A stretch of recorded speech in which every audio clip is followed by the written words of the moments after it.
Hello friends, मु सरिता welcome करुच्ची आपण मानकु मोर channel Sarita's kitchen style को।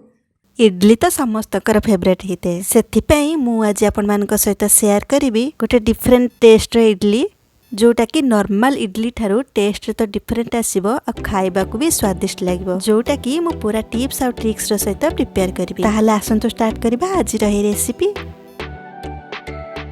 ए इडली को बनया पई मु नेछि गोटे बाउल ग्रीन मटर। एबे एहा को देई दबा गोटे ब्लेंडिंग जार। एबे आमे एथिरे ऐड करबा 1 इंच रे कट्टा अदा आ 2टा कट्टा कंचा लका। एथिरे अल्प पानी देकी यार गोटे फाइन पेस्ट बनी नबा। एठी ग्रीन मटर को पूरा प्लेन करके मु ग्राइंडिंग कर नेछि।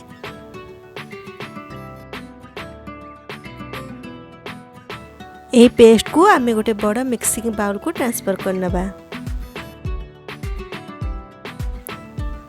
एथिरे दे दबा गोटे गिना सुजी, हाफ गिना दही दे दबा आ एथिरे दबा स्वाद अनुसार लूण।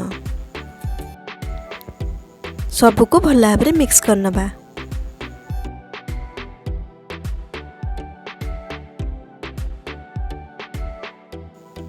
एबे यहाँ को कभर करके पाखापाखि 15 ରୁ 20 मिनिट छाड़ी दबा जहा द्वारा कि सुजीटी भल भाबरे फुली जिवो। एबे इडली स्टैंड रे तेल देकी भल भाबरे ग्रीस कर नबा।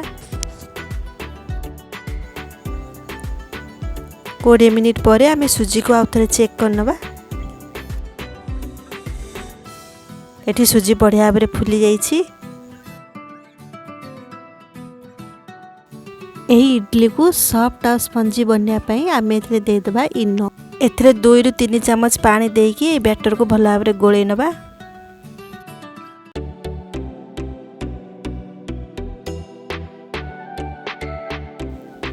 बैटर को गोळै नेला परे मेठी इडली स्टैंड रे दे देछि। मु इडली हांडी रे पानी गरम करिया पई बसै देथिली आ पानी भी भल भाबरे फुटी गलानी। इडली रो स्टैंड को आमे हांडी रे दे दबा आउ एहा को कवर करके 10 ରୁ 12 मिनिट छाड़ी दबा। गैस को हाई फ्लेम रे रखिबा। पाखापाखि 10 ରୁ 12 मिनिट हे गेलानी। एबे आमे थरे चेक कर नबा। एठी गोटे मो टूथपिक नेछि देखंतु एथरे बिल्कुल भी लागिनी। एबे आमे गैस को ऑफ कर दबा। इडली रो स्टैंड को बाहर करके ठंडा हवा पई छाड़ दबा। टिके ठंडा हला परे एठी गोटे छुरी साहाय्य रे इडली गुडी को बाहर कर नबा। देखंतु केते बढ़िया की बाहर जाईछि, बिल्कुल भी लागिनी। सब इडली गुडी को हम गोटे प्लेट रे बाहर कर नेछि। एबे प्रिपेयर हे जाईछि हमर ग्रीन मटर इडली। देखंतु केते बढ़िया देखा जाउछि। गोटे म आपन को पाखरो देखौछि। देखंतु इडली केते सॉफ्ट और स्पंजी बनिछि।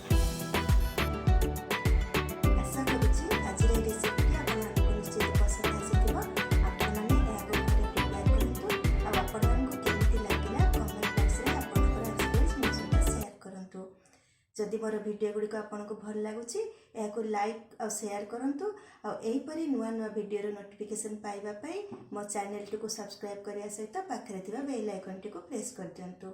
रहिली पुणी देखा गोटे नेक्स्ट रेसिपी रे। सेतल पर्यंत विदाय दियंतु। बाय।